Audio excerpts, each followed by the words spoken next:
First जो example हम पढ़ेंगे इसमें एलजी की वो है यूग्लिनॉइड।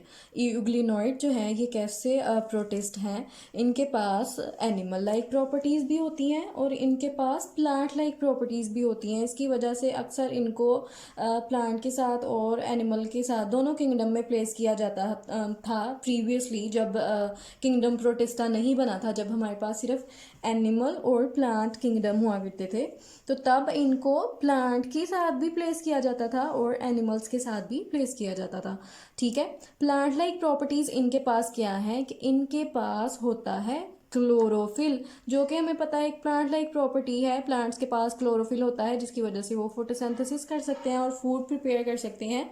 तो इसी तरह से जो हमारे पास यूग्लिनॉइड हैं इनके पास भी क्लोरोफिल होता है और ये फोटोसिंथेसिस कर सकते हैं, इसीलिए हम इनको प्लांट्स के साथ भी प्लेस कर सकते हैं। ठीक है। लेकिन जब हम इसी यूग्लिनॉइड को डार्क इन्वायरमेंट में रखेंगे तो ये अपना क्लोरोफिल लूज कर देते हैं। ठीक है। इनका क्लोरोफिल ख़त्म होना शुरू हो जाता है, जिसकी वजह से अब ये अपनी इनके पास क्लोरोफिल तो रहा नहीं, तो क्या ये अब फोटोसिंथेसिस कर सकता है, अपना फूड प्रिपेयर कर सकता है? नहीं। अब इनको ऐसा मोड ऑफ न्यूट्रिशन अडॉप्ट करना पड़ेगा जो कि एनिमल्स के पास होता है। यानी कि एनिमल्स खुद तो फूड प्रिपेयर नहीं कर सकते, वो किस तरह से फूड हासिल करते हैं, वो इंजेस्ट करते हैं फूड को, यानी कि स्वेलो करते हैं। तो जब इन यूग्लिनॉइड्स के पास क्लोरोफिल नहीं रहेगा, यानी कि जब हमने इनको डार्क एनवायरनमेंट में रखा, इन्होंने अपना क्लोरोफिल लूज कर दिया, तो फिर क्या होगा कि ये एनिमल की तरह फूड ऑब्टेन करना शुरू करेंगे, यानी कि ये फूड को इंजेस्ट करना शुरू कर देंगे। तो ऐसे इसीलिए ये जो यूग्लिनॉइड हैं, जब इनके पास क्लोरोफिल होता है तो फिर इनके पास प्लांट लाइक प्रॉपर्टीज होती हैं, तो इनको हम एलजी के साथ प्लेस करते हैं। और जब ये अपना क्लोरोफिल लूज कर देते हैं फिर इनके पास प्लांट लाइक प्रॉपर्टी नहीं रहती और ये एनिमल लाइक प्रॉपर्टीज शो करना शुरू कर देते हैं, तो फिर हम इनको प्रोटोजोअन्स के साथ प्लेस करते हैं। जिस तरह से पिछले लेक्चर में हमने एनिमल लाइक प्रोटिस्ट पढ़े थे और उनमें हमने प्रोटोजोअन्स के बारे में पढ़ा था। ठीक है। तो उन्हीं प्रोटोजोअन्स के साथ फिर इनको रखा जाता है, एक उसी कैटेगरी में प्लेस किया जाता है, क्योंकि ये अपना क्लोरोफिल लूज कर देते हैं और अब ये ऑटोट्रॉफ नहीं रहते, ये अपना फूड खुद प्रिपेयर नहीं कर सकते। अब ये किस तरह से फूड हासिल करेंगे, किस तरह से एनर्जी हासिल करेंगे? फूड को इंजेस्ट करके, बिल्कुल उसी तरह जिस तरह से एनिमल्स करते हैं। ठीक है। अब जब इनका यूग्लिनॉइड्स का मॉलिक्यूलर डाटा, जो इनको मॉलिक्यूलर लेवल पे स्टडी किया गया, यानी कि ये कौन कौन से मॉलिक्यूल से मिलके इनकी बॉडी बनी है। जब हमने चैप्टर नंबर 1 में ऑर्गेनाइजेशन पढ़ी थी, लेवल ऑफ ऑर्गेनाइजेशन, हमें पता है कि जो एटम्स हैं वो मिलके मॉलिक्यूल्स बनाते हैं, मॉलिक्यूल्स मिलके ऑर्गेनेलिज मिलके टिश्यूज़ बनाती हैं, टिश्यूज़ मिलके जो हैं वो सेल, ऑर्गेनेलिज मिलके सेल बनाते हैं और सेल जो हैं वो मिलके टिश्यूज़, टिश्यू से ऑर्गन, ऑर्गन से ऑर्गन सिस्टम बन जाता है। ठीक है। तो जब हम इनको मोलिक्यूलर लेवल पे स्टडी करते हैं, यानी जब हम ये फाइंड करते हैं ये कौन कौन से मॉलिक्यूल से मिलके बने हैं, तो फिर हमें पता चलता है कि ये जू फ्लैजिलेट्स के साथ ज़्यादा रिजेंबल करते हैं। यानी कि जू फ्लैजिलेट्स और यूग्लिनॉइड्स का मॉलिक्यूलर डाटा जो है वो रिजेंबल करता है, तो इसलिए हम कहते हैं कि ये जू फ्लैजिलेट्स के साथ ज़्यादा रिजेंबल करते हैं। और जो यूग्लिनॉइड्स की हेट्रोट्रॉफिक स्पीशीज़ होती हैं, यानी कि इनकी कुछ स्पीशीज़ ऐसी होंगी जिनके पास क्लोरोफिल होता है, वो अपना फूड खुद प्रिपेयर कर सकते हैं, लेकिन साथ ही साथ इनके पास कुछ ऐसी स्पीशीज़ भी होती हैं जो हेट्रोट्रॉफिक होती हैं, यानी कि जो अपना फूड खुद प्रिपेयर नहीं कर सकती। ठीक है। तो वो जो सारी स्पीशीज़ हैं heterotrophic species, they are all colourless, उनके पास कोई पिगमेंट नहीं होता और वो कलरलेस होती हैं। ठीक है। यहाँ पे एक डायग्राम आपको बनी हुई दिखाई दे रही है यूग्लिनॉइड की। अगर हम इसकी बॉडी पे फोकस करें तो हमें पता चलता है कि इसकी जो है वो लॉन्ग एलोंगेटेड बॉडी है, इसके पास फ्लेजेला है जिसकी वजह से ये मूव करता है वाटर में, इसके पास न्यूक्लियस है, क्लोरोप्लास्ट है जिसकी वजह से ये फोटोसिंथेसिस करता है, और इसकी बॉडी के अराउंड एक मेम्ब्रेन प्रेजेंट है जिसको हम पेलिकल बोलते हैं। इनके पास क्लोरोप्लास्ट है, जैसे कि डायग्राम में हमें शो हो रहा है, तो इसका मतलब है कि इनके पास क्लोरोफिल पिगमेंट भी होता है, जिसकी वजह से ये फोटोसिंथेसिस करते हैं। लेकिन जब हम इनको डार्क एरिया में रखते हैं यूग्लिनॉइड्स को, तो इनका क्लोरोफिल ख़त्म होना शुरू हो जाता है, जिसकी वजह से ये फोटोसिंथेसिस नहीं कर पाते, और इस केस में इनको फूड जो है वो इंजेस्ट करना पड़ता है। इसलिए हम बोलते हैं कि इनके पास एनिमल लाइक प्रॉपर्टीज़ भी होती हैं और इनके पास प्लांट लाइक प्रॉपर्टीज़ भी होती हैं। एनिमल लाइक प्रॉपर्टीज़ जो है वो तब आती हैं इनके पास जब ये अपना क्लोरोफिल लूज़ कर देते हैं। इस केस में ये हेट्रोट्रॉफिक बन जाते हैं, जैसे कि एनिमल्स। ठीक है। सेकेंड जो एग्जाम्पल हम यहाँ पे पढ़ेंगे वो है ब्राउन एल्गी।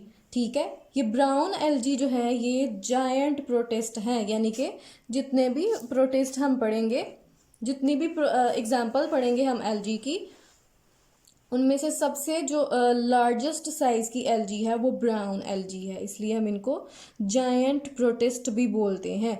ठीक है। ये होते हैं मल्टी सेलुलर। इनका साइज जो है वो फ्यू सेंटीमीटर से लेके 75 मीटर तक हो सकता है।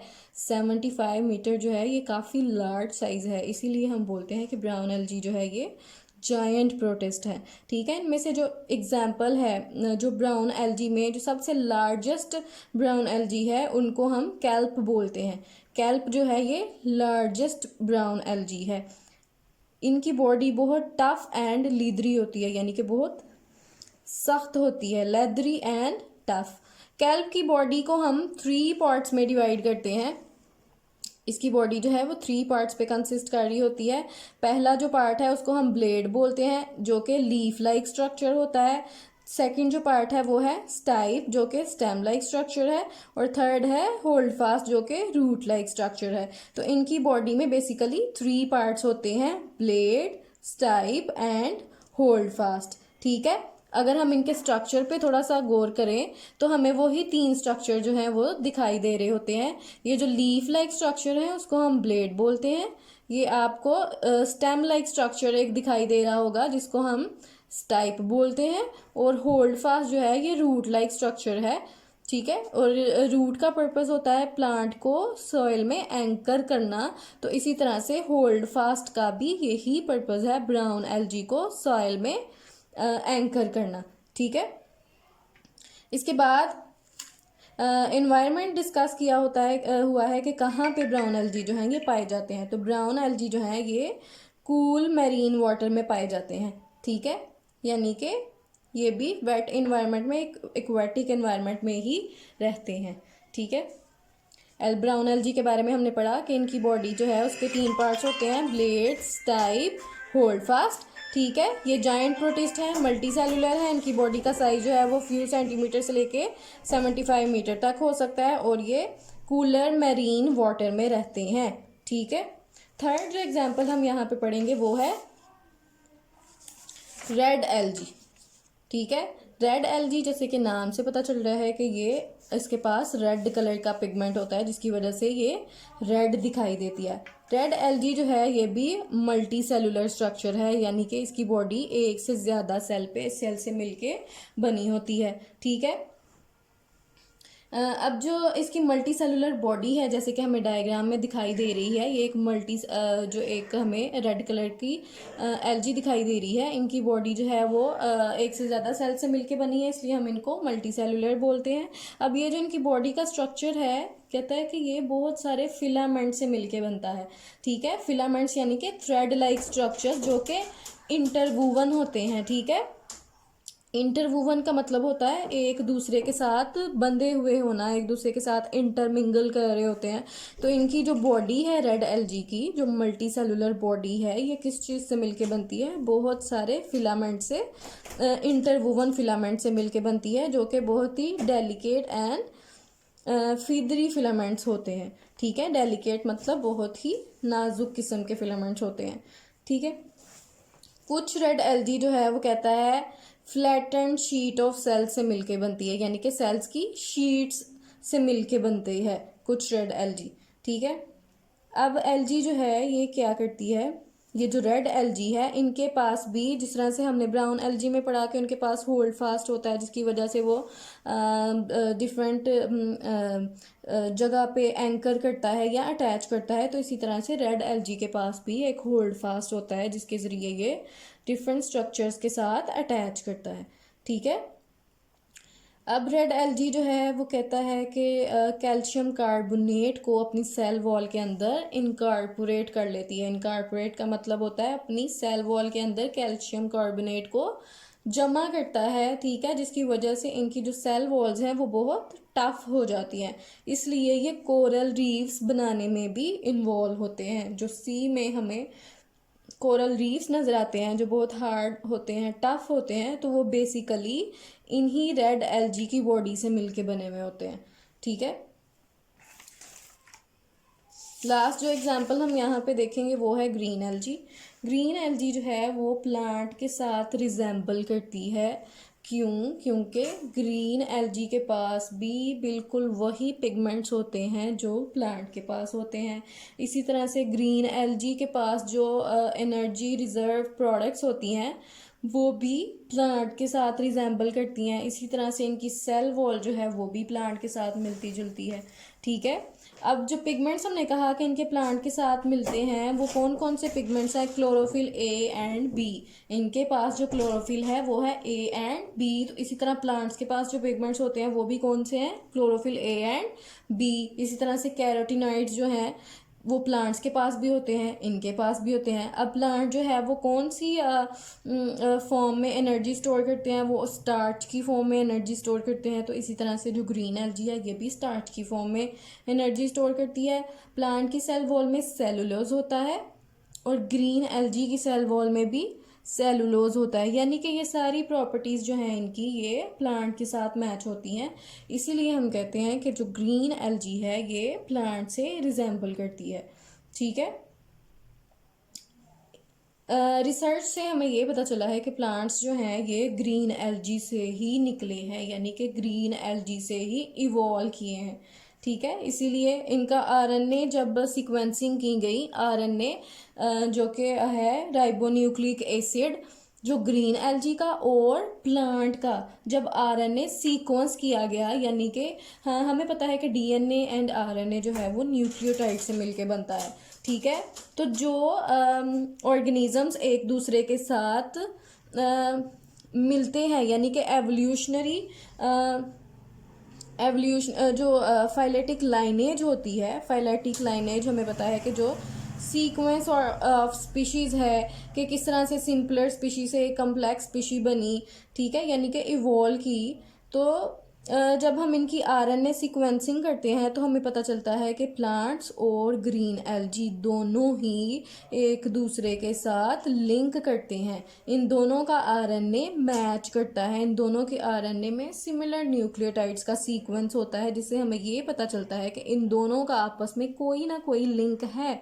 ठीक है, इसीलिए हम कहते हैं कि प्लांट्स जो हैं वो ग्रीन एलजी से इवॉल्व किए हैं, ग्रीन एलजी से उनकी एवोल्यूशन हुई है। ठीक है, ग्रीन एलजी में हमने यहाँ पे क्लेमेडोमोनास जो है ये ग्रीन एलजी की ही एग्जांपल है। इसकी डायग्राम को देख लेते हैं। ग्रीन एलजी जो क्लेमेडोमोनास है इसके पास फ्लेजेला होता है जो इसको मूवमेंट में हेल्प करता है।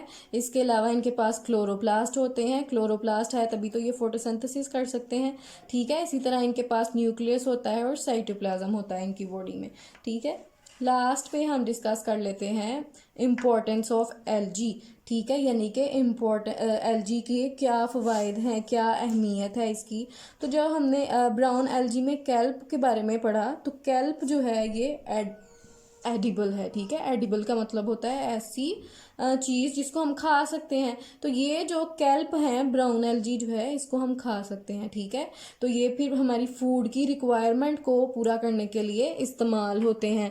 सेकेंडली ये बहुत सारी यूज़फुल सब्सटेंसेस प्रोड्यूस करते हैं एलजी। ठीक है, वो कौन कौन सी यूज़फुल सब्सटेंसेस हैं?